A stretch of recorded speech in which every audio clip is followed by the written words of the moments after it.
Graça e paz, amados irmãos, que Deus abençoe a vida de cada um de vocês.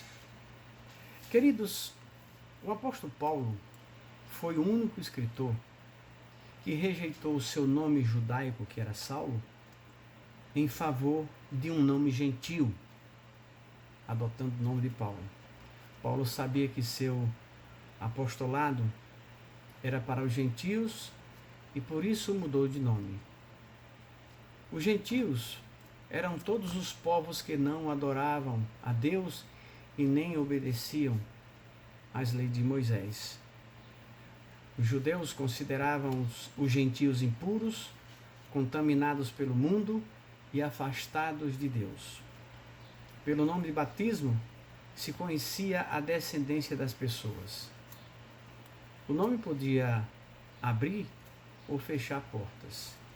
E Paulo fechou muitas portas ao mudar de nome e se direcionar para esse novo povo que estava conhecendo ou começando a conhecer o Deus de Israel, no caso nós.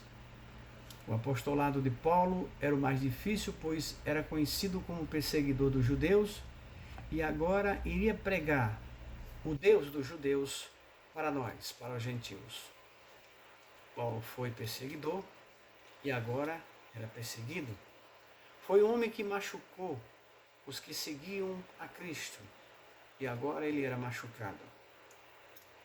Foi o homem que prendia, agora ele era preso. Apesar de muitos lutarem contra Paulo, insultarem e dizer que ele não era apóstolo, Paulo continuava firme porque era cheio do Espírito Santo. E isso lhe dava confiança na justiça de Deus. Vamos falar hoje da justiça da parte de Deus. O texto, Romanos, capítulo 1, versículo de 1 a 7. O versículo 1, iniciando, diz assim: Paulo, servo de Jesus Cristo, chamado para apóstolo, separado para o evangelho de Deus, o qual antes prometeu pelos seus profetas nas Santas Escrituras, acerca de seu filho, que nasceu da descendência de Davi, segundo a carne, declarado Filho de Deus em poder, segundo o Espírito de santificação, pela ressurreição dos mortos, Jesus Cristo, nosso Senhor, pelo qual recebemos a graça e o apostolado para a obediência da fé entre todas as gentes pelo seu nome, entre os quais sois também vós chamados para serdes de Jesus Cristo. A todos que estáis em Roma, amados de Deus, chamados santos, graças a vós e a paz de Deus, nosso Pai, e do nosso Senhor Jesus Cristo. O versículo 1 diz assim: Paulo, servo de Jesus Cristo, chamado para apóstolo, separado para o evangelho de Deus. Paulo. Quem escrevesse uma carta colocava o seu nome geralmente ou sempre no início da carta.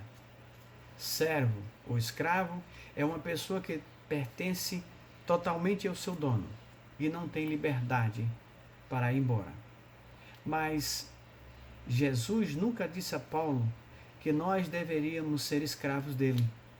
Paulo escreve assim, indicando que sua escravidão é voluntária, porque entendeu que ser servo ou escravo de Cristo implicaria em ser mais amado, mais abençoado, mais socorrido, mais forte para fugir da escravidão do mundo. Se nós queremos vencer o mundo, ser servo de Cristo nos torna mais forte para esse objetivo. Um servo de Cristo recebe a graça de Deus e participa dos mistérios de Deus nesse mundo. Paulo estava tão maravilhado em ser servo de Cristo que ele coloca a palavra servo antes de apóstolo.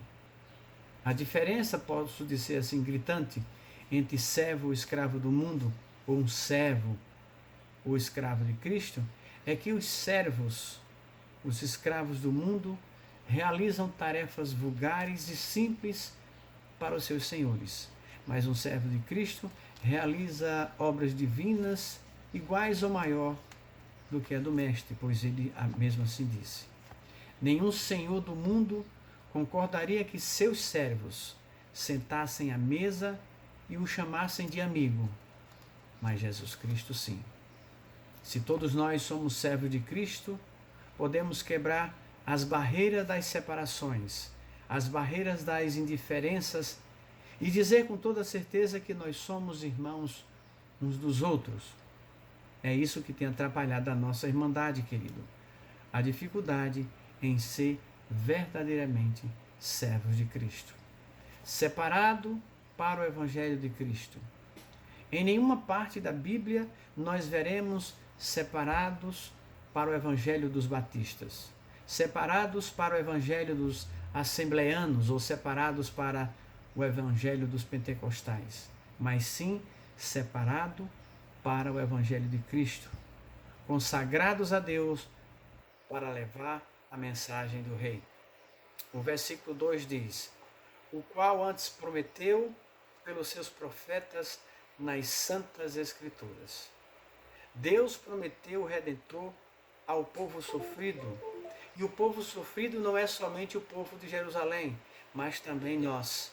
Não é dizer como aquele povo sofreu, mas como nós sofremos e haveríamos de sofrer se não fosse o amor e a misericórdia de Deus. Ainda bem que Deus mandou o nosso Cristo. Isaías diz assim: porque um menino nos nasceu, um filho se nos deu, e o principado está sobre os seus ombros, e se chamará o seu nome, Maravilhoso, Conselheiro, Deus Forte, Pai da Eternidade, Príncipe da Paz. O versículo 3 diz: acerca do seu filho, que nasceu da descendência de Davi, segundo a carne. Quando ele fala acerca do seu filho, quer dizer, falando sobre o Filho de Deus, não sobre o filho de José e Maria. Que nasceu, significa que entrou em uma nova condição. Aquele que é a palavra, tornou-se carne e viveu entre nós, e nós vimos a sua glória. Jesus já existia antes da criação do mundo, então não nasceu de novo. Jesus já existia com Deus e entrou numa nova condição no tempo de Maria e José. Como Maria não teve relações com José para o nascimento de Cristo, Cristo foi concebido pelo Espírito Santo de Deus. Tanto é que nós falamos que Jesus foi concebido sem pecado. Quanto à descendência de Davi segundo a carne, é porque Jessé foi o pai de Davi, e as descendências de Davi foram acontecendo até chegar em José. A promessa de Deus estava se cumprindo. 4. Declarado Filho de Deus em poder, segundo o Espírito da santificação, pela ressurreição dos mortos, Jesus Cristo, nosso Senhor. Jesus era filho de Davi ou José quanto à sua humanidade e filho de Deus quanto à sua deidade. Segundo o Espírito da santificação, é um outro nome dado ao Espírito Santo. Os judeus crucificaram a Jesus porque ele afirmava ser o Filho de Deus. Ele ressuscitou porque falava a verdade. Em Lucas, Atos 2, 29 e 23, Lucas diz assim: irmãos, posso dizer-lhe com franqueza que o patriarca Davi morreu e foi sepultado, e o seu túmulo está entre nós até o dia de hoje. Mas ele era profeta e sabia que Deus lhe prometera sob juramento que colocaria um dos seus descendentes em seu trono. Prevendo isso, falou da ressurreição do Cristo, que não foi abandonado no sepulcro e cujo corpo não sofreu decomposição. Deus ressuscitou este Jesus e todos nós somos testemunhas desse fato. Exaltado à direita de Deus, ele recebeu do Pai o Espírito Santo prometido e derramou o que vocês agora veem e ouvem. Pelo conhecimento da palavra, os homens, no tempo de Cristo, distribuíam para as pessoas sacrifício e prisão. Jesus contrariou a eles porque falava de amor, obediência, perdão e ressurreição. O versículo 5 diz assim: pelo qual recebemos a graça e o apostolado para a obediência da fé entre todas as gentes pelo seu nome, pelo qual recebemos graça e apostolado. A salvação é por Cristo. Não que eu e você tivéssemos dúvidas, mas é bonito como as palavras se repetem e afirmam em toda a Bíblia. A salvação é por Cristo. O perdão é por Cristo. Somos introduzidos na presença de Deus por Cristo. Se chegarmos a Deus através de Cristo, é porque Ele é o caminho, a verdade e a vida, pelo qual Jesus Cristo recebemos um favor não merecido, ou seja, a graça, a salvação de Deus. O apostolado é o chamado para a obediência da fé entre todas as gentes pelo seu nome, Jesus Cristo, o nome que devemos adorar, o nome que devemos seguir e servir. Somos instrumentos para levar a palavra de Deus aos gentios, aos reis, ao povo de Israel e também aos cristãos. Obediência da fé, ou que vem pela fé. O importante da palavra de Deus, e ela explica, é que toda pessoa deve ser chamada para a obediência. Foi assim e sempre será. Foi assim que a palavra de Deus se espalhou e cresceu. É assim que a palavra de Deus se espalha e cresce. Se nós acreditamos, obedecemos. Se não acreditamos, não obedecemos. Se não obedecemos, não somos apóstolos, não somos de Cristo. Versículo 6. Entre os quais sois também vós chamados para serdes de Jesus Cristo. De Jesus Cristo. Todos nós somos chamados para sermos de Jesus. Todo aquele que invocar o nome do Senhor será propriedade de Cristo, será salvo.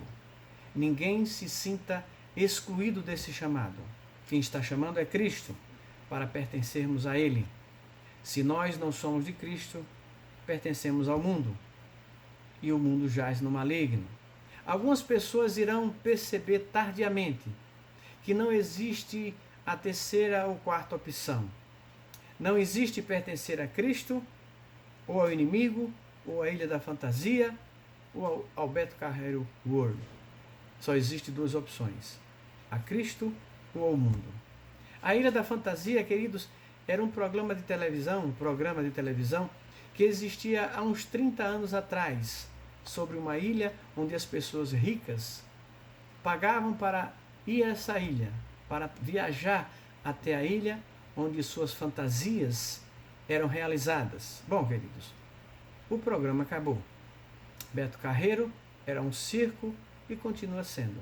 Mas tudo é fantasia. A verdade é que você está vivo e vai fechar os seus olhos.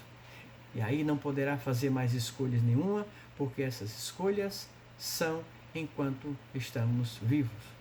Depois de mortos, segue-se o juízo final. Versículo 7. A todos o que estáis em Roma, amados de Deus, chamados santos, graça a vós e paz de Deus, nosso Pai, e do nosso Senhor Jesus Cristo. Todas as cartas dirigidas para os romanos, para os filipenses, para os tessalonicenses, para Timóteo, para Tito, para Filemão, para hebreus, para os judeus, para os gentios, são direcionados para eles e para nós que aceitamos a Cristo. Então não seria errado dizer essa frase: a todos que estão em Cristo, amados de Deus. Sim, porque a palavra diz que devemos nos tornar uma nova criatura por ocasião de um novo nascimento ao aceitar a palavra de Deus. Porque a palavra diz: aquele que está em Cristo é uma nova criatura, pois as coisas antigas se passaram, eis que surgiram coisas novas, ou tudo se fez novo. Se não estivermos em Cristo, as coisas antigas continuam e não tivemos um novo nascimento e continuamos mortos espiritualmente e longe de Deus. Queridos, nós estávamos longe de Deus e fomos reconciliados com Deus por Jesus Cristo, chamados de santos. Todos os cristãos são chamados de santos no sentido de serem separados para Deus, para não perder mais uma oportunidade de mostrar a ligação das coisas cristãos é porque somos de Cristo. A todos, sem incluir ninguém, e os gentios, mais do que nunca, estão incluídos nessa chamada. Eles, como nós, recebem esse título honorífico que causa honra, santos de Deus. Graça e paz de Deus. Que a graça e paz de Jesus Cristo transborde em nós, porque significa unção, poder, amor e misericórdia de Deus. Queridos, existe uma grande importância da justiça no relacionamento entre Deus e o homem. O homem em si mesmo não é justo, a não ser que ele obedeça criteriosamente a Deus. Então, para que essa justiça não seja tão estranha e difícil para o homem, ela deve ser sempre pautada na obediência dos mandamentos de Deus. E os mandamentos de Deus nos direciona a obedecermos, ou melhor, a sermos de Cristo, porque por ele recebemos a graça e o apostolado, porque por ele recebemos o ministério e a salvação. A justiça de Deus é essa, pois todos nós devemos comparecer perante o tribunal de Cristo para que cada um receba de acordo com as obras praticadas por meio do corpo, que sejam boas ou que sejam más. A justiça é uma característica própria de Deus. Justiça é o princípio da moralidade que deve guiar o juiz quando ele emite ou quando dá o seu veredito sobre a postura das pessoas entre o certo e o errado. A justiça de Deus, sendo característica por seguir princípios rígidos espirituais, não pode e não será diferente. Não se apegue apenas às misericórdias de Deus. Lute pela obediência, lute pela santificação, lute para ser apóstolo, lute para ser servo, porque a retidão de Deus em Cristo é justiça. A retidão não estará no peito de Cristo se não for a verdadeira justiça do Pai Celestial. É com essa retidão, com essa justiça, que Jesus virá nos buscar. Tenho certeza que você quer ir com Ele. Então trabalhe, carimbe o seu passaporte para o céu.